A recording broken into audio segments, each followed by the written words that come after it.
Hello, everyone. We're excited to have you join us here today to kick off our first ever Gatorade Performance Partner Expert Chat.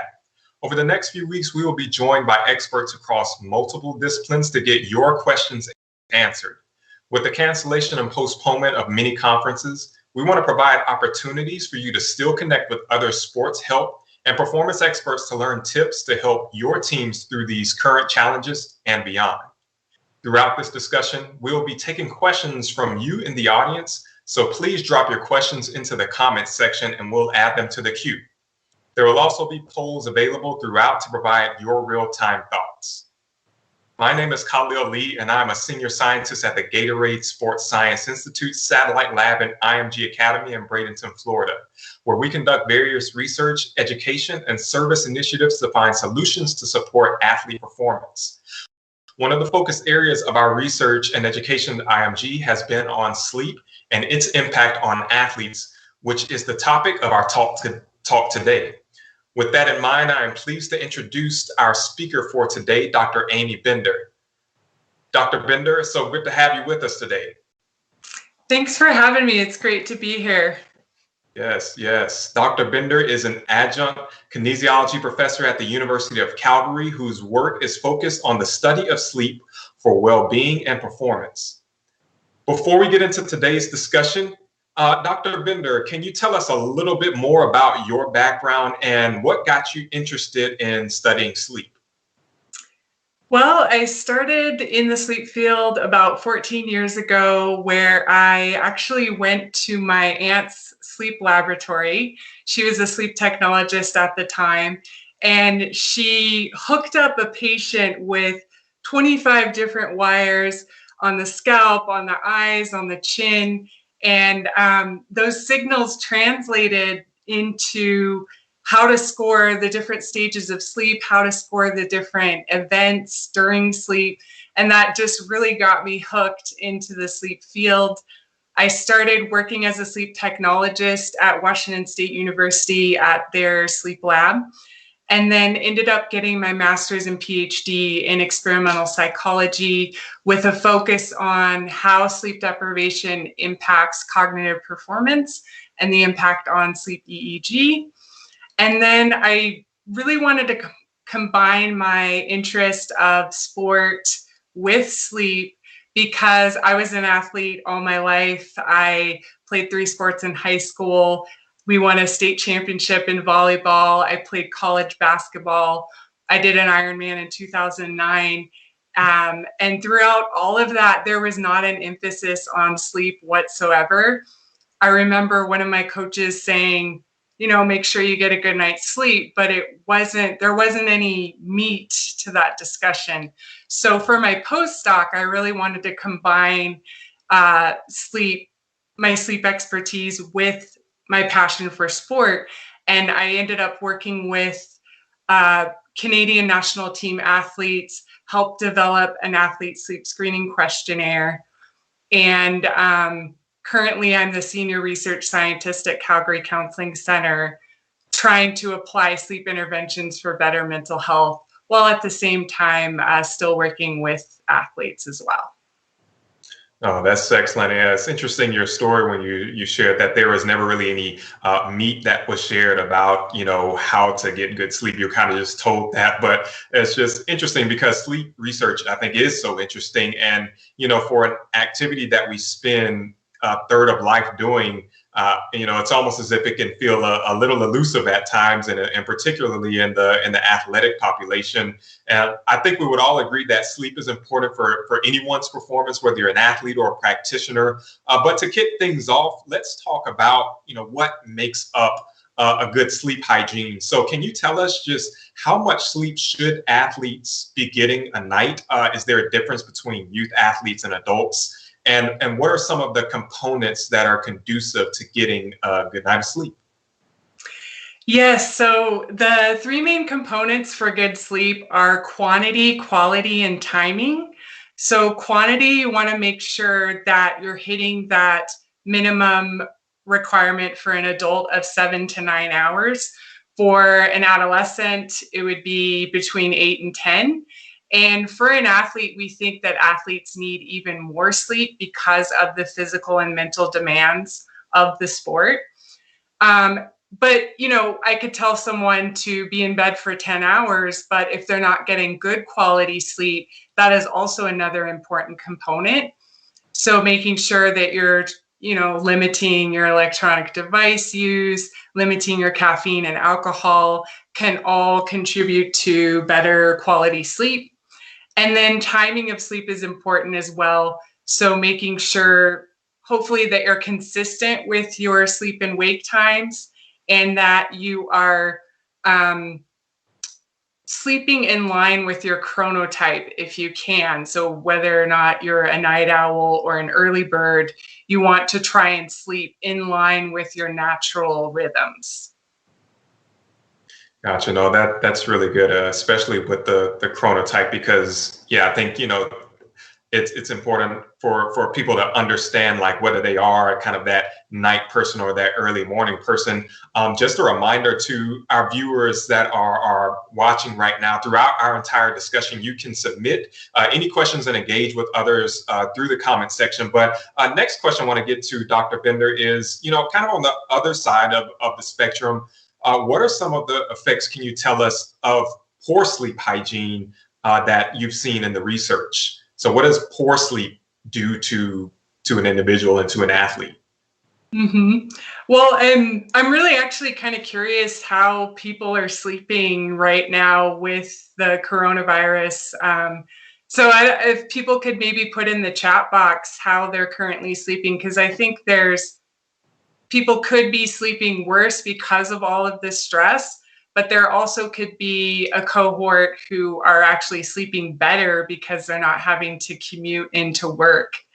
But generally, what we know that, as I mentioned previously, that caffeine use can impact sleep quality. So caffeine, limiting your caffeine to no later than afternoon is important. Not consuming alcohol too close to bedtime. So alcohol helps you fall asleep more easily, but it then impacts your ability to stay asleep as it's being metabolized. So those are some important factors. Making sure that people are getting outside, getting exercise, getting light outside to help set those circadian rhythms is important. So not being stuck inside where the lighting is really dim can impact your sleep quality at night as well. Those are a few tips. Yeah, that's good. That's good. And in terms of what would you say, how does that affect, like our ability to concentrate, or kind of what does it do to an individual if the sleep is off, or if their sleep is on in this case, like how much better does that actually make them, like reaction time or things like that? Yeah, so it's important for decision making. Sleep is important for decision making. So those people who are sleep deprived make riskier decisions. It's important for reaction time, as you mentioned. So if you're getting good sleep, you're going to have quicker reaction time, quicker sprint times. If you're an athlete, the research has shown that to be true. And, sleep is just really important for our overall health. It's a pillar of health, along with exercise and nutrition. So making sure you're prioritizing sleep is really important for your overall physical and mental health. Right. Right. No, that's so good. Yeah, I know one of the key tenets that we talk about within GSI in terms of athlete recovery is, like you said, just sleep is really one of the key tenets there. So we definitely want to emphasize that. The question that we just had come in is on the sleep needs of youth athletes. So do the sleep needs of youth athletes vary? Do they vary drastically based on age? So for example, are the sleep needs for a young person ages 8 to 10 different from someone aged 11 to 13 or 14 to 16? Do we see kind of a high variance within the youth population based on age? Yeah, so There's a really good graph from the National Sleep Foundation, which I always include in my presentations. And what that graph shows is that it does vary based on age. So an adolescent athlete, so a teenage athlete, needs between 8 and 10 hours. More of a school-age child needs between 9 and 11 hours. And then as you get younger and younger, the sleep need increases. Gotcha. That's good. Another question that we just got in is on the needs of the sleep needs of athletes based on training load. So now talking about how does this training load affect the sleep needs of an athlete? So are there greater sleep needs for an athlete who currently has a high training load versus an easy training load?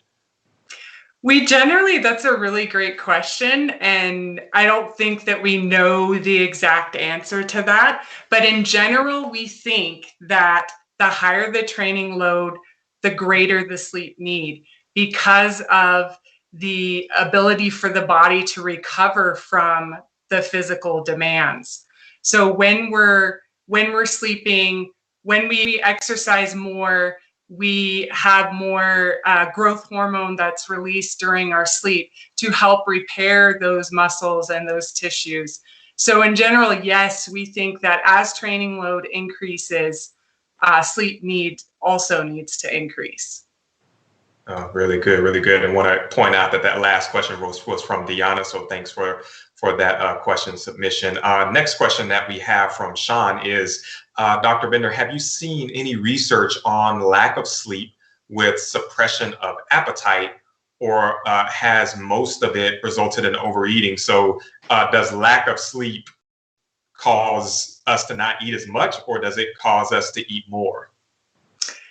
In general, we see that lack of sleep does cause changes to our appetite hormones, and generally in the direction of overeating. So leptin, that hormone of feeling full, is decreased with sleep deprivation, so you don't feel as full, even though you're eating the same amount. And ghrelin, that feeling of being hungry, increases with sleep deprivation. And in general, we see about a 400 to 500 calorie increase when people are sleep deprived and not getting that recommended 7 hours. Wow, 400 to 500 calories. Is that correct? Yes. Wow. This particular study was looking at, it was a meta-analysis, so it was taking many different studies and then kind of figuring out what the average impact of sleep deprivation and caloric intake increased. Right.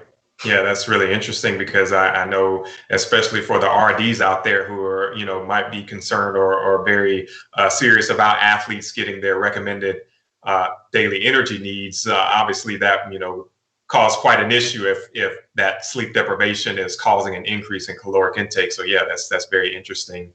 Want to switch gears here and talk about in a situation where let's say an athlete is sleep deprived over several days. They're not getting enough sleep. You kind of hear people sometimes say, oh, well, I'll just catch up on the weekend. Like, is that really a thing? Can you actually truly catch up on sleep? And is there a such thing as actually banking sleep on the weekends? Yes. So in general, we see poor outcomes if people are trying to sleep in more than 90 minutes on the weekends. So when people's sleep schedules are differing between the weekday and the weekend, and it's by more than 90 minutes, we start to see increases in mood disorders, increase in health problems. So we really want to try and limit sleeping in on the weekends to no more than 90 minutes if possible. Of course, there's a lot of demands on an athlete. They may have school, they may have an early morning training session. So trying to make up for some of that lost sleep across the week by potentially supplementing with a nap is important, and then maybe only sleep in during the weekend, one day for 90 minutes or a Saturday, Sunday for an hour, and really try and get a decent amount of sleep during the night, during the week, and then try and supplement with a nap if possible, or a little bit of a sleep in on the weekend. Oh, that's really good, and kind of in a similar lane. Question that we just received from Clarissa. She wants to know: is it the same, or is it worse to split your shifts in sleeping? So, for example, if someone sleeps 4 hours during the night or throughout the night, but then they take a 3-hour nap later in the day, does that equate to the same as just getting 7 hours straight, or can people do that? Can you get 4 hours of sleep in the night, 3 hours in the day? Is that a thing? In general, it's best to sleep in a decent chunk. So because we cycle through sleep across the night, when we're breaking that up, we may not be getting that REM sleep that we normally get at the end of our sleep cycle that's occurring. And so in general, in an ideal situation, we would want, at least a minimum 7-hour chunk if possible, and then potentially supplementing with a smaller nap. But obviously there are people who are working shift work, and so they aren't able to necessarily get that bigger chunk at night. And so, trying to get as much sleep as possible during the day and then potentially supplementing at night could be a good strategy. Oh, thank you for that. And Michael would like to know, just a question in from Michael, are kind of on the subject of when you talked about chronotypes. Michael asks, are night owls missing the benefit of growth hormone release? And is there a benefit to everyone getting to bed before midnight? This is a great question. Yeah. In general, growth hormone release is occurring within our deep sleep, which occurs in the first half of the night primarily. So it is kind of a myth to say that you need to get to bed before midnight because you'll be missing out on some of that growth hormone. And it's based on your own chronotype. So once you fall asleep, even if I were to fall asleep at 2 a.m. and sleep until 10 a.m., I would still be getting that growth hormone release because the deep sleep is occurring in the first half of the night. Now, if you're cutting your sleep short, generally we see a lot of the REM sleep occurring at the end of the night, which is important as well. So we want to be careful of that. All of the different stages of sleep are important, and really, again, trying to prioritize at least 7 hours of sleep. More if you're an athlete is really important. Mm-hmm.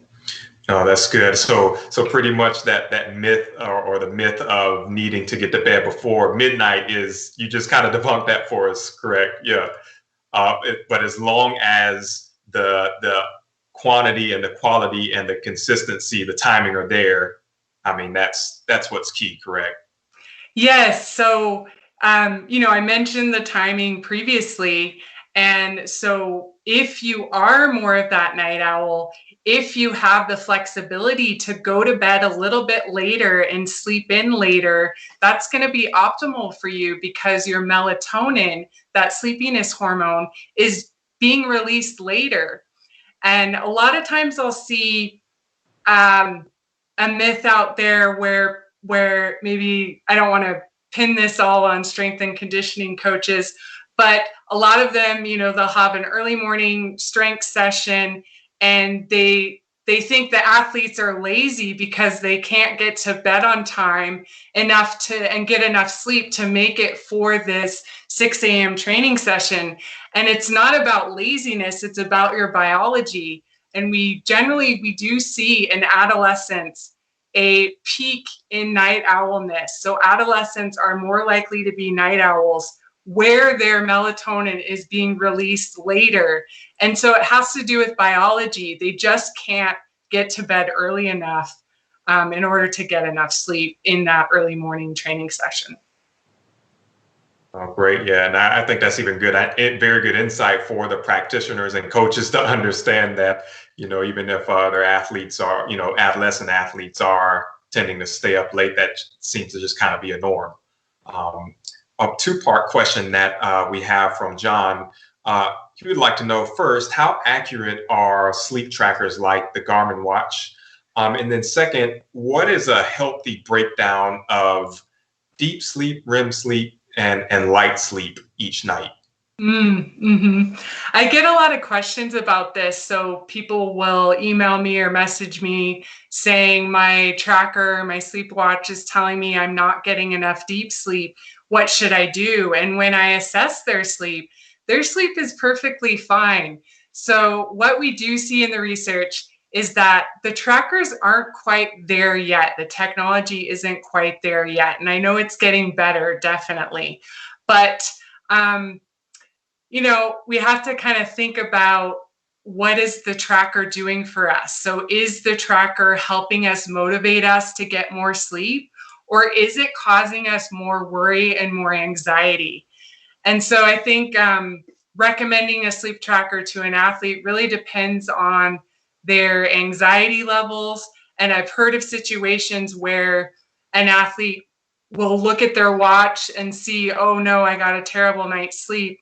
And, that could be impacting their performance. So I think taking the information with a grain of salt that you're receiving from your tracker and really understanding how it's motivating your behavior. Getting back to the kind of correct percentages of deep and light sleep. In general, we see the deepest stage of sleep, and this is using electrodes that are measuring the brain waves, shows about 20% of sleep is deep sleep, 25% is REM sleep, around, and then the rest is kind of that lighter stage of sleep. Oh, excellent, excellent. And a question that we just had come in from Megan kind of touches to something that you mentioned a little bit earlier, Dr. Bender, but she said that she heard a lecture that, talked about how 20 to 30-minute naps midday, just like a kind of like a short nap, is very beneficial for collegiate athletes. But she would like to know, is this beneficial for high school and elite athletes as well, just that short 20 to 30-minute nap? Absolutely, definitely. What we see in the Canadian athletes that I study, the Canadian national team athletes, is that only about 20% were napping, 3 or more times per week. So I think this is a huge area that athletes can take advantage of, no matter what your age is. You want to try and fit in that sleep when you can. And so having that 20 to 30-minute nap where you're not getting into the deeper stages of sleep, that's why we want to kind of limit that time. And then also trying to be aware of not having that nap too close to bedtime, because we don't want it to interfere with your ability to fall asleep. Those two things are important. And for athletes where they may be a swimmer, they may have early morning training, and they just can't get enough nighttime sleep, we would recommend more of a longer 90-minute nap to make up for some of that lost sleep. So I would say in general, trying to keep those naps short and just fit it in whenever you can. In the time it takes you to grab a coffee, you could be taking a 10-minute nap is kind of my reasoning. And then for those athletes who are not getting enough nighttime sleep, to extend that nap to, around 90 minutes. Gotcha. Excellent, excellent. And a question from Paul that we received. Paul would like to know if you can speak on your thoughts on how to time the sleep cycle. So he saw a speaker talk, and that the speaker suggested that the sleep cycle is more important than just REM sleep. So, Paul wants to know, can you talk about how to time the sleep cycle and how to advise the student athlete within that. Does that make sense? Well, I think I might know what this particular person is asking. There's a sleep coach out there who recommends kind of taking your wake up time and then subtracting in 90-minute increments backwards. And so the timing of your sleep episode should occur at this time based on when you wake up. There isn't really any evidence to suggest that that's important. Just trying to make sure that you keep your sleep timing consistent as possible and not trying to vary that is key. And then making sure that you're getting that minimum of 7 hours is important. And I wouldn't worry about this sleep calculator out there where you try and work back in 90-minute increments, because I've scored a lot of sleep records in my lifetime, and there's no magic formula to, waking up in a certain stage. And if you go to bed at this time and time your sleep this way, you'll wake up in this stage and feel more alert. There's just our body kind of gets the amount of stages of sleep that we need and distributes those stages depending on a number of different factors. And so, yeah, I wouldn't worry about the sleep calculators too much. Yeah, that's good to know. It sounds like out of everything, that we've been discussing so far, it's like the point always goes back to what you mentioned of the quantity, the quality, and the timing. And as long as you have those, consistent, then we don't have to worry about the minute details. Yeah, there's a lot of big rocks out there, and I think people tend to get focused really on the details without considering those three key factors. Excellent. And another question that we got from Sean, it takes more of a nutritional approach looking at sleep. So Sean would like to know, what are your thoughts, Dr. Bender, on the utilization of kiwi, tart cherries, which have been known to help the production of melatonin, and high magnesium foods like nuts, seeds, and nut butters leading up to bed as an aid in sleep, rather than supplementing with melatonin. So he wants to know, is it better to take kind of a more whole food nutrition route that may support the production of melatonin versus melatonin actual supplement? What are your thoughts on that? So the melatonin supplement, there was a study that looked at 30 different melatonin supplements, and they found that the content ranged from minus 83% to 478% of the content label. And so with supplements of melatonin, you have to be really careful as to what you're actually getting. And many of those supplements actually contain serotonin, which is a contaminant. It's not listed on the bottle. So yes, I would recommend a whole food approach if you're wanting to optimize melatonin, that sleepiness hormone. The research on kiwis is pretty promising. Although I don't think it's quite there yet. I don't personally consume 3 kiwis to increase my melatonin. The research on tart cherry juice, I think, is very, very promising. They've shown that those people who have problems falling asleep and staying asleep, when they use the tart cherry juice, they did see improvements in their ability to fall asleep and stay asleep. So that is an option. Although, for myself, I don't generally take any supplements as it relates to sleep, but I think they could be useful. And especially someone who has a magnesium deficiency, potentially that could be helpful as well at improving overall sleep quality. Excellent. And another question on the nutrition area. What are your thoughts on protein consumption before sleep? What do you know about protein consumption in terms of helping to build muscle mass? Is there anything that you've looked at in that area that has evidence to support? I would love to collaborate with some protein researchers out there and look at the impact of this high level of protein on sleep. So I know that there's been a few studies out there looking with potentially sleep watches and show that there's not really much of an impact on sleep. But I'd want to know on a more finer level, what's occurring. And generally, we recommend, stopping any meals 3 to 4 hours before bedtime, because your digesting could be keeping you awake. It could lead to sleep disordered breathing. And so trying to limit that big meal to 3 to 4 hours before bedtime is important, so that when you're finally ready to go to sleep, you're actually resting and not digesting.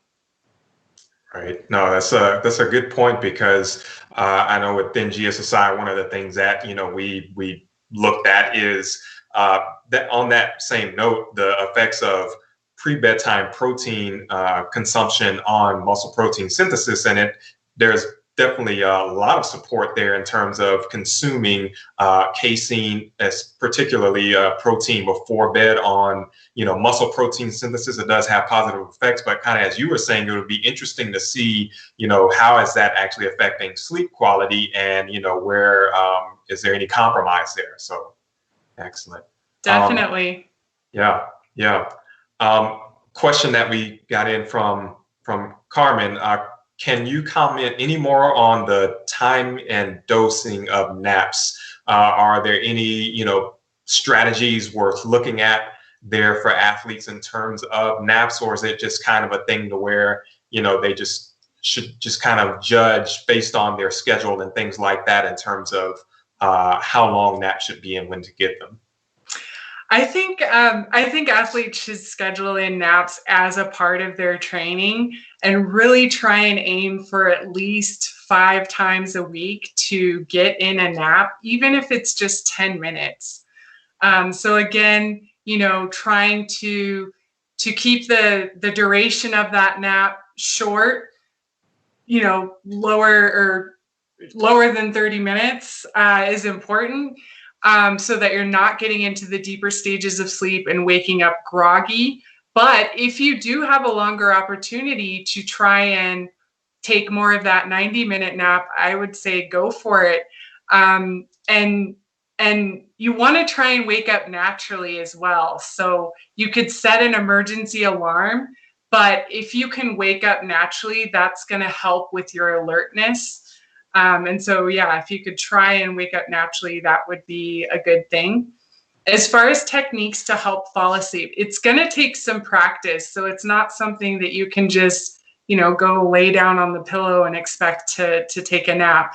So having relaxation techniques, which is also good for bedtime. So potentially breathing techniques such as the 4-7-8 breathing. So breathe in for 4 seconds, hold your breath for 7, breathe out for 8, which helps activate that parasympathetic nervous system, that relaxation system.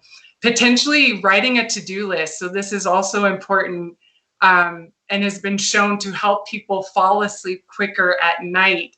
But you could potentially do this for a nap as well. And it helps offload those thoughts off of your mind so that you can just focus on falling asleep would be a good thing. Maybe even reading a paper book could help in your ability to fall asleep during that nap. And then, trying to limit that caffeine. Although there is such thing as a coffee nap, if you want to go into that, we can talk about the cappuccino. It's interesting.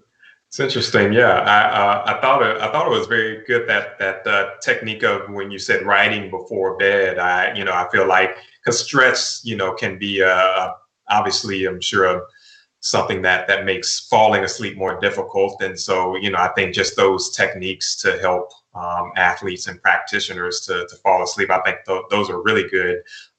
Question from from Krista. This is a really good one. Krista would like to know, is it possible to change your chronotype? So can you go from being a night owl to an early bird or vice versa? Well, the genetics are there, and that's part of the puzzle. So potentially, if you have family members who have been night owls and you're a night owl, it's probably in your genes. But there are ways to help with that. So there's been some research looking at timed light exposure, and one of the key components is blocking light at night and getting lots of light in the morning.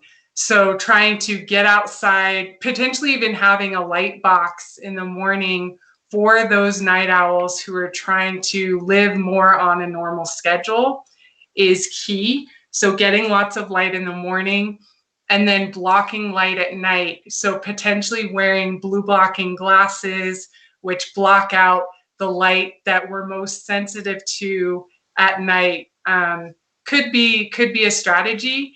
And then also for night owls, potentially taking melatonin might be useful. And I mentioned the drawbacks of that, but there are some good melatonin supplements out there. But really limiting the dose of that. So 0.5 milligrams has been shown to help shift circadian rhythms earlier. So it doesn't have to be a huge amount. Even just 0.5 milligrams can be useful for night owls in that situation where they want to shift to more of an earlier time. Excellent. So, and needless to say, there is a possibility to kind of shift your rhythm a little. Definitely.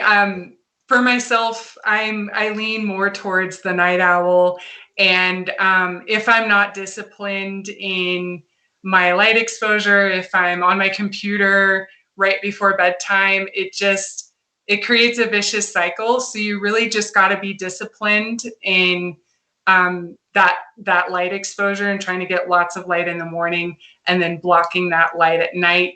And then introducing a good pre-sleep routine is really great for people, because you can't just flip a switch and expect to fall asleep instantly. It takes time for your brain and your body to relax. So having a good pre-sleep routine, which could potentially start with a bedtime alarm. So setting that bedtime alarm about an hour before the time you want to be in bed as a signal to put away those electronic devices, maybe prepare for the day, for the next day, pack your lunch, get your clothes ready. Taking a warm bath or shower, which has been shown to temporarily increase your temperature, but then your temperature drops, making it easier to fall asleep. And then I mentioned the to-do list. And another thing people could try would be also having a gratitude journal. So replacing those worries with things that you're grateful for has been shown to be really great in your ability to fall asleep. Oh, that's excellent. Excellent. And question in from Brad. Brad would like to know, kind of as you look forward in future research, are there any epigenetic or genetic or environmental factors that are coming up in the research about who may be more susceptible to poor sleep routines? Anything in the research showing genetic or epigenetic factors? That's a great question. I think that as sleep scientists, we're starting to explore this more, but I'm not really aware of any genes or epigenetic factors that help that make you more prone to different routines. And sorry, I don't really know the answer to that. It's not really my area, but I know that it is definitely an up and coming area. Right. Well, it'll be interesting to see what does come up with that, because that is certainly a very interesting question. Back to your comment about the coffee nap, Charles would like to know what exactly is a coffee nap. Yeah, so I like to call it the cappuccino. This is where people will take a drink a little bit of caffeine. So they may drink a cup of coffee just prior to taking a nap. And the premise behind this is that the caffeine doesn't kick in until you've already fallen asleep. And so that when you do wake up from that nap, you are more alert. And the research has shown that. So it might be useful for people to try this out. And I would say just make sure that it's not impacting your ability to fall asleep at night. Myself, I'm big on decaf, so I wouldn't highly recommend this. But I think people could try it and just make sure that it's not impacting their ability to fall asleep or potentially impacting their sleep quality, which is difficult to gauge. Oh, that's really good.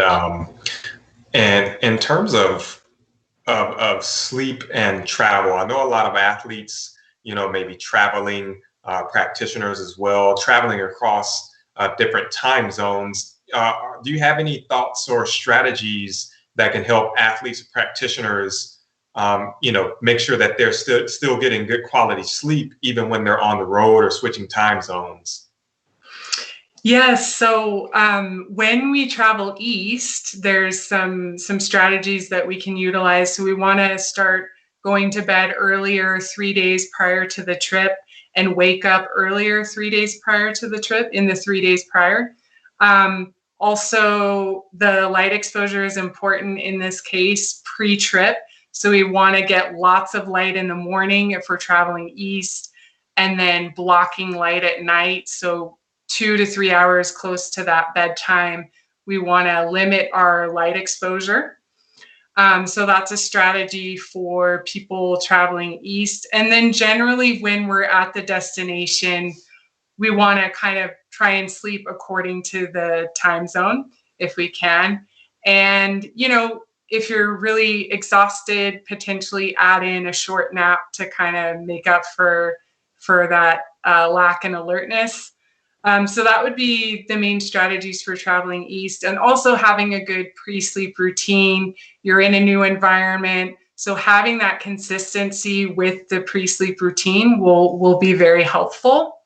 And then when traveling west, we want to do the opposite. So we want to go to bed later, wake up later in the 3 days prior to the trip, and then get lots of light in the evening and limit that light exposure in the morning is going to help get you a little bit ahead of the schedule. If you can do that in the 3 days prior to the trip and go to bed later and wake up later is going to be important. And then when you're at the destination, to generally try and sleep on that destination time zone if possible. Yeah, excellent. I think we have time for one more question, and that is, can you comment more on the safety and the side effects of supplementing with melatonin, and for how long? I know you touched on that a little bit earlier and talked about, just some of the things to watch out for there, but can you comment a little bit more on just what effects that supplementation with melatonin can have on someone? I would say generally melatonin is pretty safe. Again, you have to be aware of what you're actually getting, but in general, melatonin is pretty safe.